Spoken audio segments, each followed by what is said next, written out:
하나님의 성전, 다시 일어서는 소망. 예루살렘의 성전터는 오랫동안 고요함 속에 잠겨 있었습니다. 방해꾼들의 압력으로 인해 공사가 중단된 지 여러 해가 흘렀고 백성들의 마음속에는 희망보다 체념이 더 크게 자리 잡고 있었습니다. 그때 하나님의 말씀을 품은 두 선지자 학개와 스가랴가 이스라엘 백성들 앞에 나타났습니다. 그들은 하나님의 이름으로 예언하며 멈춰버린 성전 건축을 다시 시작하라고 외쳤습니다.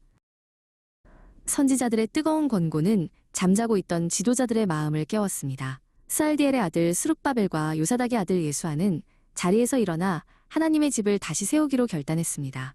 그들은 더 이상 주변의 눈치를 보지 않기로 했습니다. 하나님의 선지자들이 그들 곁에서 도우며 하나님의 말씀을 전하자 온 백성의 마음속에 용기의 불꽃이 타오르기 시작했습니다.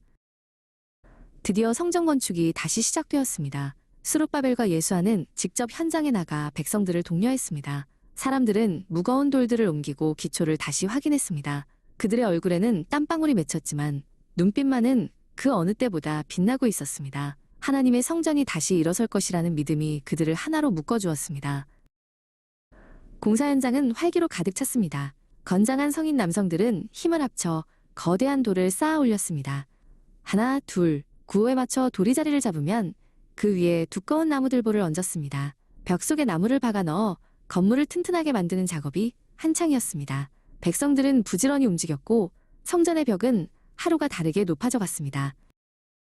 하지만 평화로운 공사 현장에 반가워하지 않는 손님들이 찾아왔습니다. 강서쪽 지방의 총독 다뜨네와 스달보스네, 그리고 그의 동료들이었습니다.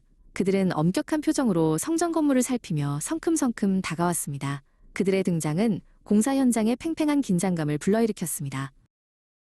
다뜨네가 스룹바벨에게 다가가 물었습니다. 누가 너희에게 명령하여 이 성전을 건축하고 이 성곽을 완공하게 하였느냐? 이 건물을 짓는 사람들의 이름이 무엇이냐? 그의 질문은 날카롭고 위협적이었습니다. 공사를 당장 중단시키려는 의도가 다분했습니다. 그러나 스룹바벨은 당황하지 않고 그를 정면으로 응시했습니다. 유다의 장로들도 물러서지 않았습니다. 그들은 다뜨네 앞에 서서 자신들의 역사를 당당히 이야기했습니다. 우리는 천지의 주제이신 하나님의 종들입니다. 예전에 세워졌던 성전을 다시 건축하는 것뿐입니다. 바벨론의 고레스 왕이 조서를 내려 이 하나님의 성전을 건축하게 하셨습니다. 장로들의 목소리에는 확신이 차 있었습니다. 하나님의 눈이 유다 장로들을 돌보고 계셨습니다. 다뜨네와 그의 무리는 백성들의 당당한 태도와 정당한 이유 앞에서 함부로 공사를 중단시킬 수 없었습니다. 그들은 이 사실을 다리오 왕에게 보고하고 답신이 내려올 때까지 기다리기로 했습니다. 덕분에 백성들은 멈추지 않고 계속해서 성전을 지어나갈 수 있었습니다. 다뜨네는 다리오 왕에게 보내는 편지를 작성했습니다. 그는 유다 사람들이 한 말을 상세히 기록했습니다.